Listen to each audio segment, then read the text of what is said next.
മനസാക്ഷിയെ ഞെട്ടിച്ച വാഹനാപകട ദുരന്തങ്ങളുടെ ശേഷിപ്പുകൾ പലതും അന്ത്യവിശ്രമം കൊള്ളുന്നത് പട്ടാമ്പിയിലെ സ്ക്രാപ്പ് വ്യാപാര കേന്ദ്രങ്ങളിലാണ്. വാഹനങ്ങൾ പൊളിച്ച് വിൽപ്പന നടത്തുന്ന ഇവിടെ ഇപ്പോൾ എത്തിച്ചിരിക്കുന്നത് അവിനാശി വാഹനാപകടത്തിൽപ്പെട്ട KSRTC ബസ്സാണ്. മുൻപ് കരിപ്പൂർ ദുരന്തത്തിലെ വിമാനം പൊളിച്ചതും പട്ടാമ്പിയിലെ സ്ക്രാപ്പ് വ്യാപാര കേന്ദ്രത്തിലായിരുന്നു. സംസ്ഥാനത്തെ ഞെട്ടിച്ച് കോയമ്പത്തൂരിൽ അവിനാശി ബസ് അപകടത്തിൽ 19 പേർക്കാണ് ജീവൻ നഷ്ടമായത്. തമിഴ്നാട് തിരുപ്പൂരിലെ അവിനാശിയിൽ KSRTC ബസ് കണ്ടെയ്നർ ലോറിയിൽ ഇടിച്ചാണ് അപകടമുണ്ടായത്. കേരളത്തെ കണ്ണിയിലാട്ടി നടക്കുന്ന സംഭവത്തിൽ അപകടത്തിൽപ്പെട്ട ബസ്സാണിപ്പോൾ പട്ടാമ്പിയിലെത്തിച്ച് പൊളിക്കുന്നത്.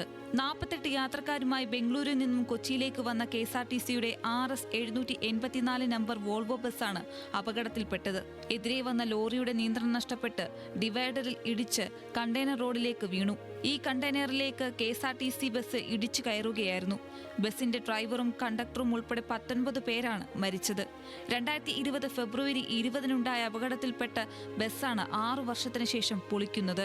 എടപ്പാൾ ഡിപ്പോയിൽ നിന്നും പട്ടാമ്പി വാടരാം കുറിശിയിലെ ഖാജ, കരീം, നവാസ് എന്നിവരുടെ ഉടമസ്ഥയിലുള്ള KGN ജനറൽ ട്രേഡിംഗ് കമ്പനിയാണ് ബസ്സുകൾ ലേലത്തിൽ എടുത്തത്.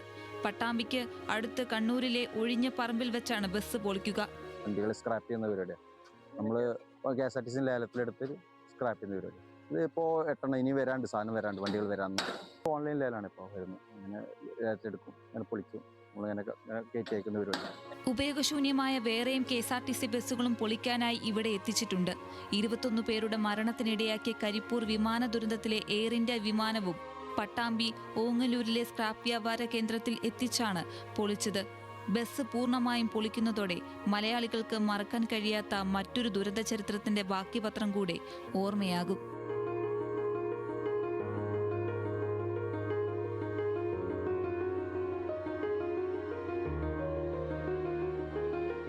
ന്യൂസ് മലയാളം, പാലക്കാട്.